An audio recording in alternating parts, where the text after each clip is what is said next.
Hello and welcome to another captaincy video and podcast from Fantasy Football Scout. It is the 2022-23 season. It's game week 3, and joining me to discuss the best options for the armband is Tom Freeman, Fantasy Football Scout's deputy editor. Tom, how are you?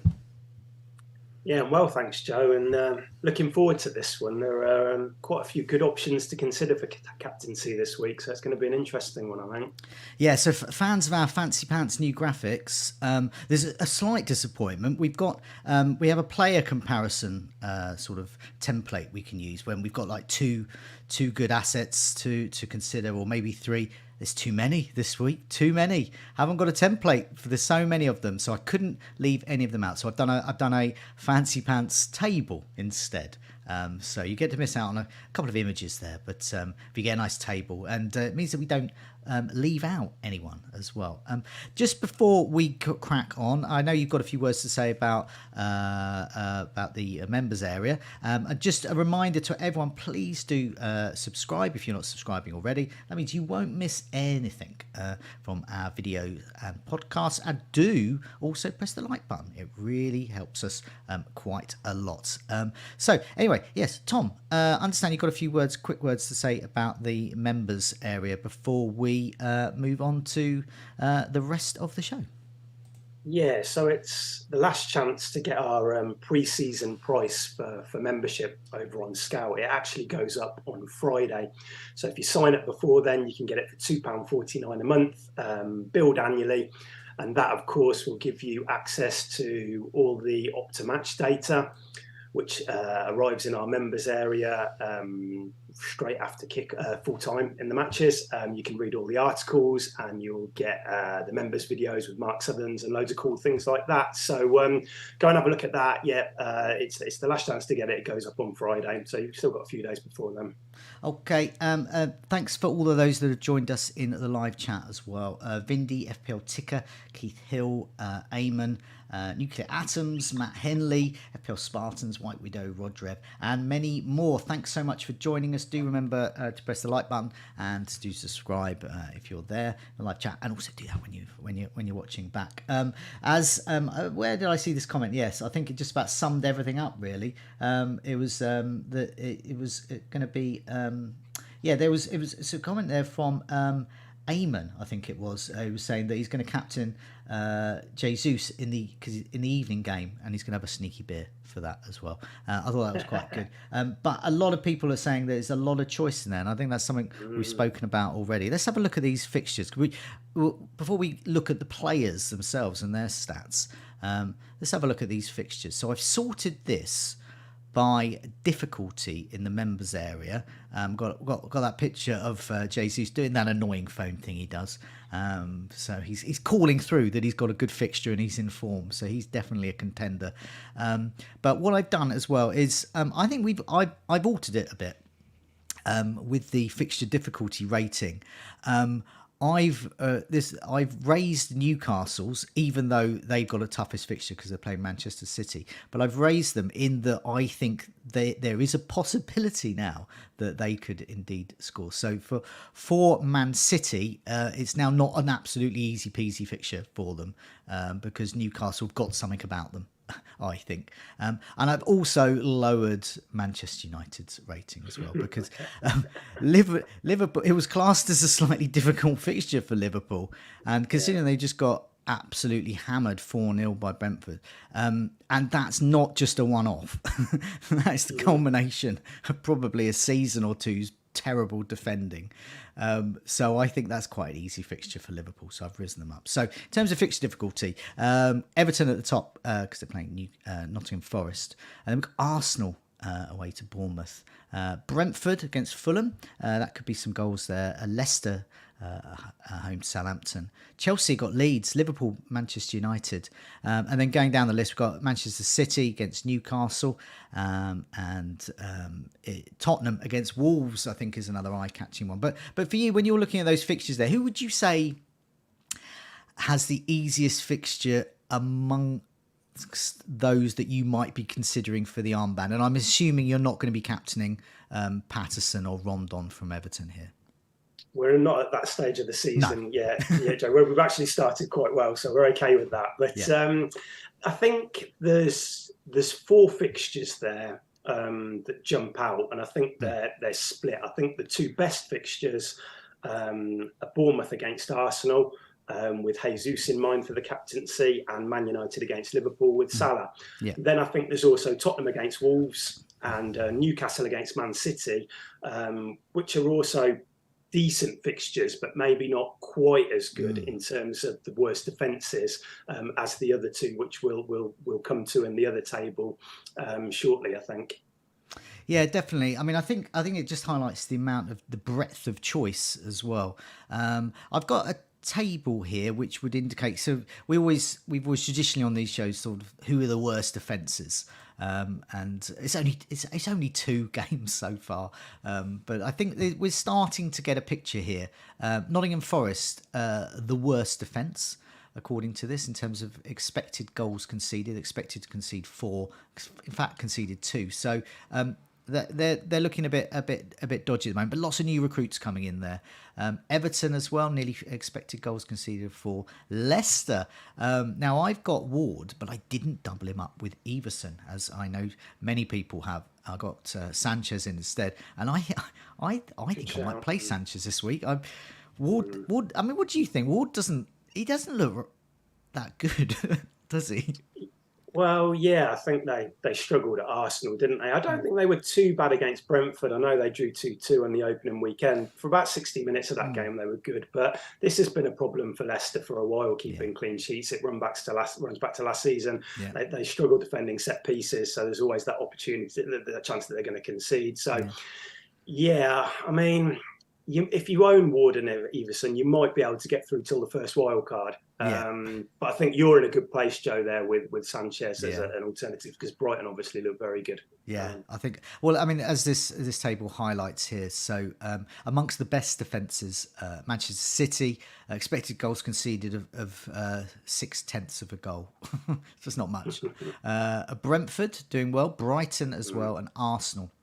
Then Chelsea. I think they're in a sort of a little league of their own in terms of the best defences. But amongst the worst, again, we got Southampton, expected goals conceded of 3.5, and then Manchester United, which is good for our captaincy decision of Salah if we were to do that as well. Bournemouth as well, expected goal conceded 2.41. Obviously, they've conceded 4. They've just played Manchester City. When a team plays Manchester City, they tend to shoot up this table. So, as I said, it's just 2 games so far, but that does indicate that Bournemouth, that Jesus, if we were to captain him, could get some joy there. I guess Wolves, expected goals conceded of 2.29, so sort of on a par with Bournemouth there. So, I mean, before we look at some of the names, I mean, Kane and Son, do you think they're better perhaps than any of the other options?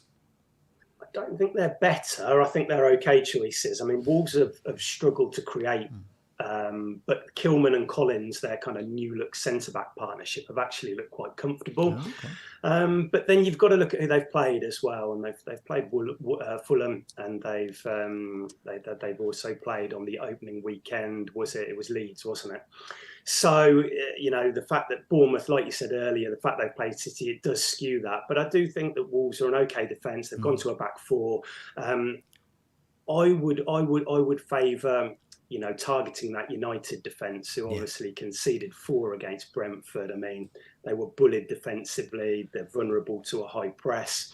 And Liverpool, this isn't just this season. I think you mentioned earlier, Joe, this goes back as well. Liverpool's last 3 trips to Old Trafford in all competitions, they've scored 11 goals across those 3 games. So I'm expecting them to cause loads of problems for United in that one. Yeah, definitely. There has been some talk of a protest by Manchester United fans. I don't know if that's a specific protest about what's happening on the pitch, what's happening in the boardroom, perhaps a bit of both. But do you think there's any danger, or do you think there's a possibility that game against Liverpool could end up being called off? I don't think so, because I think that, well, I mean, I just think that the police and the people around United will be prepared for this, because it's been spoken about. I think that one last season it kind of caught them, or was it whenever it was, it caught them off guard a little bit. And I think that now I completely understand why they're protesting, but I'd be surprised if something like that, given the magnitude of the fixture and the fact that everybody's aware of it, I'll be very surprised if that affects it. So okay, I mean, I think maybe don't captain 2 players in that game. I was going to say, I think this might be the week where, if you're thinking, I'll put the vice captaincy on Alexander-Arnold, for example, or Diaz, it might be a good idea to look for another fixture for the vice captain. That is just if that 0.01% chance of that happening, but at least we do have a slight warning of that.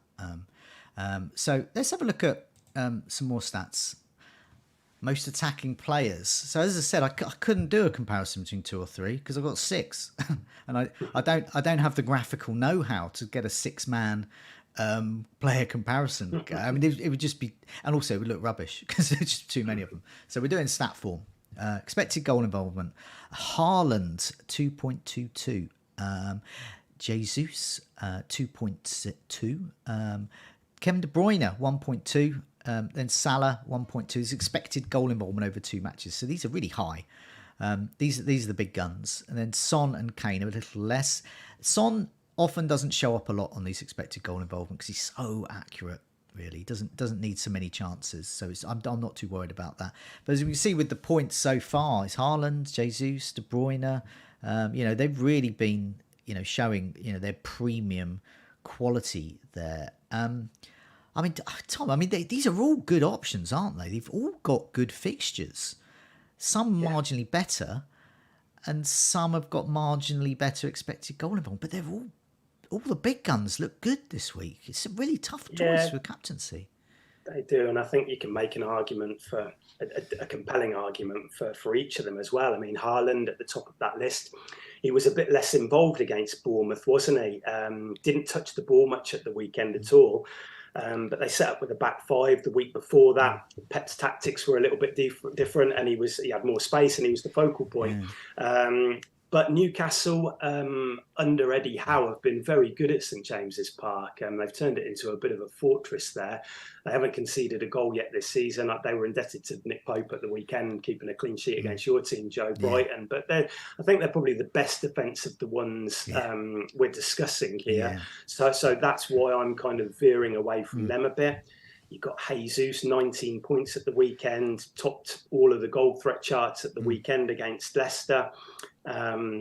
Arsenal look really good going forward in both of their games, actually. Yeah, I mean, we've all tripled up or doubled up on them. Yeah. I think it's a viable shout this week. And then, of course, Salah. And no Darwin Núñez after last night's red card. So I think that could potentially be good for Salah, because it probably means Firmino missed out last night, but it was a precaution. Klopp said he hopes to get him back, and I do like. I think Salah's role will change a little bit with Firmino in the team. He comes in off the wing more. Firmino goes back a bit. And they're going to look to him for goals, aren't they? So they're going to need his goals. He had a few opportunities last night. He almost scored a late winner, but I do like Salah this week. And then finally, Son and Kane. I mean, they weren't great against Chelsea, but it's a tough fixture. Son was kind of shifted wide when they went to a back 4, but they've won 4 points from losing positions, Spurs, this season, and I think that's encouraging. And I would expect them to beat Wolves on Saturday, but maybe not by the same margin that I'm expecting Liverpool and Arsenal to win by. As Alex Belotti's just pointed out in the chat as well, there's even more options. Vardy. I mean, he hasn't mentioned Maddison here, but Maddison as well. They play Southampton. They've got. I mean, I'm not suggesting it's going to be 9-0 again, as it has been in the past. But I would not raise my eyebrows if I saw Vardy and Maddison captaincy. But there's so much choice. Oh, okay. Let's have a look at our. Time's marching on. Let's have a look at our top 3 picks. So out of all of these choices, who have we gone for? So I'll go quickly first, get me out of the way. All the reasons you've just said about Salah, possibly Firmino there, Núñez definitely out, Manchester United's defence looking awful. I would say one of those Brentford goals was Brentford. The rest were absolutely awful defending and shouldn't have happened. And Jesus, I'm so impressed with him. Been impressed with him in pre-season. And he is clearly the main man. It's a question of how many points he'll get. He's got everything. He's got the bonus. He's got the assist. I mean, he's great for the captaincy. And I've gone for Harry Kane as well. I maintained on the Scoutcast, if I had got Harry Kane in Game Week 1, I'd have kept Harry Kane for Game Week 2 and 3 because of this particular captaincy run. I think he's a real contender there. As he showed, he can nick a goal. But that's my choices there.